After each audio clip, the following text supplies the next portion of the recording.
नागपूर राड्याचा कथित मास्टरमाइंड फहीम खानला कालच अटक करण्यात आल्याची माहिती। एफआयआर नुसार फहीम खानने जमाव जमवल्याचा आरोप।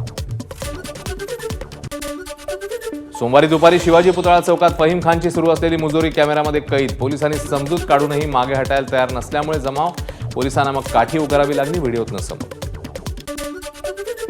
नागपूर तणावाबाबत दाखल एफआयआरमध्ये धक्कादायक माहिती। मायनॉरिटी डेमोक्रेटिक पार्टीचा शहर अध्यक्ष फहीम खानने जमाव जमवल्याचा आरोप। नागपूर हिंसाचार प्रकरणी पोलिसांनी निष्पापानं पकडले। बचाव पक्षाचे वकील आसिफ कुरेशी यांचा दावा। फहीम खान मास्टरमाइंड असल्याचा एफआयआरमध्ये उल्लेख। हिंसाचारात जो सहभागी नव्हता आसिफ कुरेशी यांचा दावा।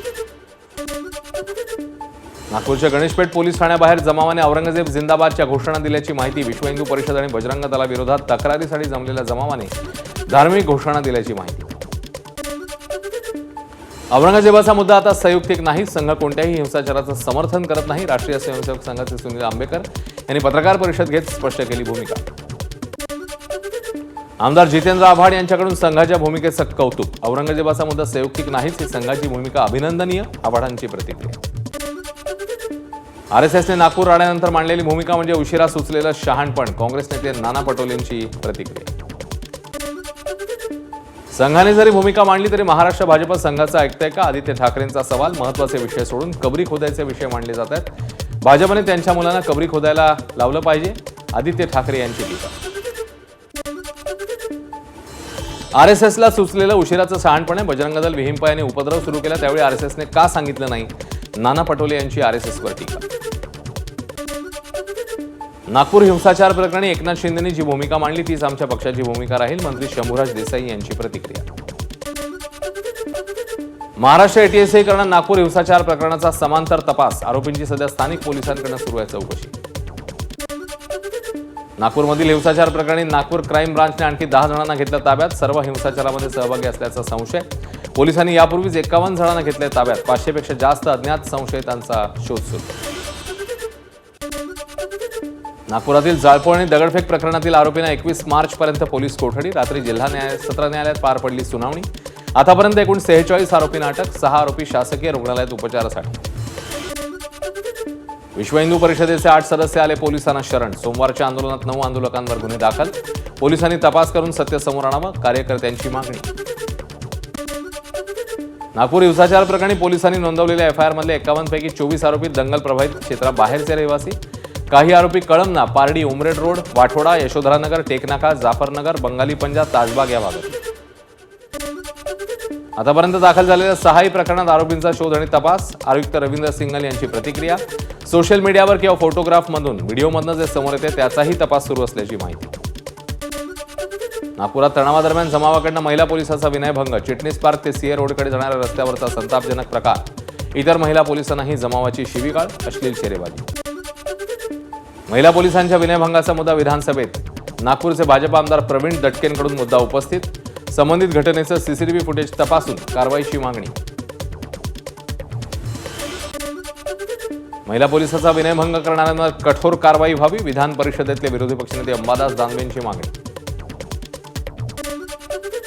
महिला पोलिसाचा विनयभंग करणाऱ्यांना कायद्याचा धाक दाखवला जाईल। मंत्री योगेश कदम यांचा इशारा। दोषींवर कठोर कारवाई होणार, कदम यांचं आश्वासन। नागपूर इथे महिला पोलीस कर्मचाऱ्याचा विनयभंग। तातडीने चौकशी करण्याचे उपसभापती डॉ. नीलम गोऱ्हे यांचे निर्देश। महिला पोलीस कर्मचाऱ्यांची वर्दी खेचणं, शिवीगाळ, अश्लील शेरेबाजी करणं ही अत्यंत संतापजनक घटना। नीलम गोऱ्हे यांची प्रतिक्रिया। नागपूर पोलीस आयुक्त रवींद्र सिंघल यांनी केली हिंसाचारग्रस्त भागाची पाहणी। चिटणीस पार्क चौक परिसरात अधिकाऱ्यांसह केली पाहणी। गृहमंत्री फडणवीसांनी तांत्रिक त्रुटी दुरुस्त करत शक्ती कायदा मंजूर करून घ्यावा, जेणेकरून महिलांवर अत्याचार करणाऱ्याला फाशीची शिक्षा होईल। अनिल देशमुखांची नागपुरातल्या महिला पोलिसांवरील विनयभंगावर प्रतिक्रिया। विधानसभा विरोधी पक्षनेते पदाचं नेमकं काय होणार याकडे लक्ष। अधिवेशनाचे शेवटचे काही दिवस उरले असून अद्याप कोणताही निर्णय नाही। ठाकरेंच्या शिवसेनेने या पदासाठी भास्कर जाधव यांचं नाव अध्यक्षांकडे दिलंय। विरोधी पक्षनेते पदासंदर्भात नम्र भूमिका ठेवू, भास्कर जाधव यांची प्रतिक्रिया। प्रस्ताव दिल्यानंतर विधानसभा अध्यक्षांच्या भेटीही घेतल्या। आता भाजप लोकशाही जपणार का हे समजेल, भास्कर जाधवांचं वक्तव्य। लोकशाही मनात असेल तर विधानसभा अध्यक्ष प्रस्ताव स्वीकारतील, रोहित पवारांची प्रतिक्रिया। विरोधी पक्षनेते पदासाठी भास्कर जाधवांचं नाव विधानसभा अध्यक्षांकडे। राष्ट्रीय स्वयंसेवक संघ, विश्व हिंदू परिषद आणि भाजप एकाच माळेचे मणी, त्यामुळे यांच्यापासून बहुजन तरुणांना सावध राहा. Republican party of India Kharat गट, राष्ट्रीय अध्यक्ष सचिन खरात यांचं बहुजन तरुणांना आवाहन.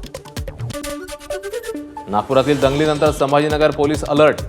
शहरात अनुचित प्रकार घडू नये यासाठी पोलिसांकडून ड्रोनने नजर. शहरातील काही विशिष्ट भागामध्ये ड्रोनद्वारे नजर. सोशल माध्यमांवरही विशेष लक्ष. नागपुरातील हिंसाचारानंतर जालना पोलीस सतर्क. सोशल मीडियावर अफवा पसरवणाऱ्या आणि सामाजिक तेढ निर्माण करणाऱ्या पोस्ट केल्यास कडक कारवाईचा पोलिसांचा इशारा. उपसभापती नीलम गोरेंच्या समर्थनार्थ कुठल्या नियमाखाली प्रस्ताव आणला? विरोधकांचा सवाल. कामकाज चुकीच्या पद्धतीने केल्याचा सभापती राम शिंदे आणि तालिका सभापती चित्रा वाघ यांच्यावर विरोधकांकडून आरोप. विरोधकांचा सभात्याग.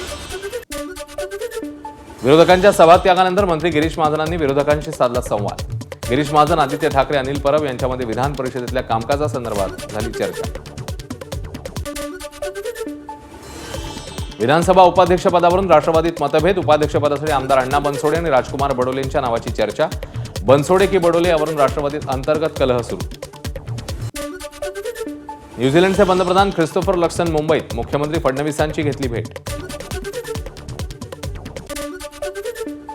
कराडच्या सह्याद्री साखर कारखान्यात माजी मुख्यमंत्री पृथ्वीराज चव्हाण समर्थकांचे अर्ज वैध, तर पुणे प्रादेशिक सहसंचालकांनी 9 अर्ज वैध असल्याचा निकाल दिला. सत्ताधारी गटाचे विद्यमान संचालक मानसिंगराव जगदाळे यांचा अर्ज ठरला अवैध. ऑल इंडिया पॅन्थर सेनेचे अध्यक्ष दीपक केदार यांनी घेतली विकास बनसोडे कुटुंबाची भेट. आई वडिलांचं केलं सांत्वन. काहीच दिवसांपूर्वी प्रेम प्रकरणाच्या संशयातून विकास बनसोडे यांची झाली होती हत्या.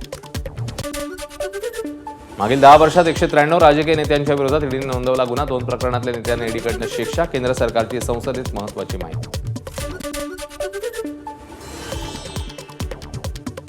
बदलापूर एन्काउंटर प्रकरणातील पोलिसांच्या प्रकरणात राज्य सरकारचा वेळकाढूपणा. संबंधित पोलीस अधिकाऱ्यांविरोधातील याचिकेत सुधारणा करण्यासाठी मागितली मुदतवाढ. हायकोर्टातली सुनावणी 7 मे पर्यंत तहकूब. महाराष्ट्र प्रदेश युवक काँग्रेसची युवा आक्रोश यात्रा पोहोचली मुंबईत. मुंबई काँग्रेस कार्यालयामधून विधान भवनाकडे जात असताना पोलिसांनी कार्यकर्त्यांना ताब्यात घेत नंतर दिलं सोडून.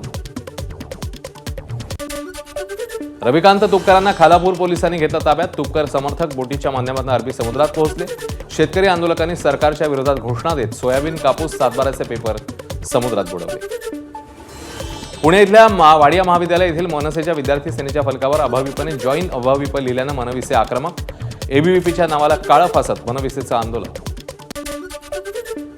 घाटकोपरच्या एलबीएस मार्गावर असलेल्या माथाडी कामगारांचं कार्यालय तोडल्यानं कामगारांची निदर्शनं. काहीच दिवसांपूर्वी पालिकेने या ठिकाणावरून गटार बनवण्यासाठी सदर कार्यालय हटवण्याची माथाडी कामगारांना केली होती विनंती.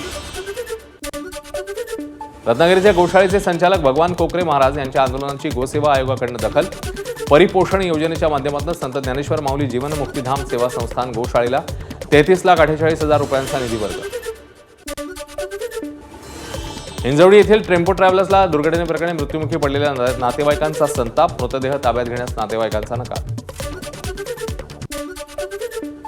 पुण्यातल्या सावित्रीबाई फुले विद्यापीठामधील वसतिगृहात मुलींकडून धूम्रपान आणि मद्यप्राशन. वसतिगृहातीलच एका मुलीने व्हिडिओ काढून प्रकार उघड केला. मात्र तक्रार करूनही कारवाई केली जात नसल्याचा मुलींचा आरोप. गोंधळानंतर पुण्यात पोलीस भरती प्रक्रिया सुरळीत. 315 पदांसाठी 1400 मुली शिवाजीनगर पोलीस मुख्यालयात दाखल. स्पर्धकांसोबत येणाऱ्या पालकांची पुणे पोलिसांकडून जवळच्या शाळेमध्ये राहण्याची सोय. करमाळा तालुक्यातील सध्या बंद असलेल्या आदिनाथ सहकारी साखर कारखान्याच्या निवडणुकीसाठी आले 272. ऊस गाळपाची अट शिथिल झाल्यानं सर्वच उमेदवारांना मिळाला दिलासा. एबीपी माझा, उघडा डोळे बघा नीट.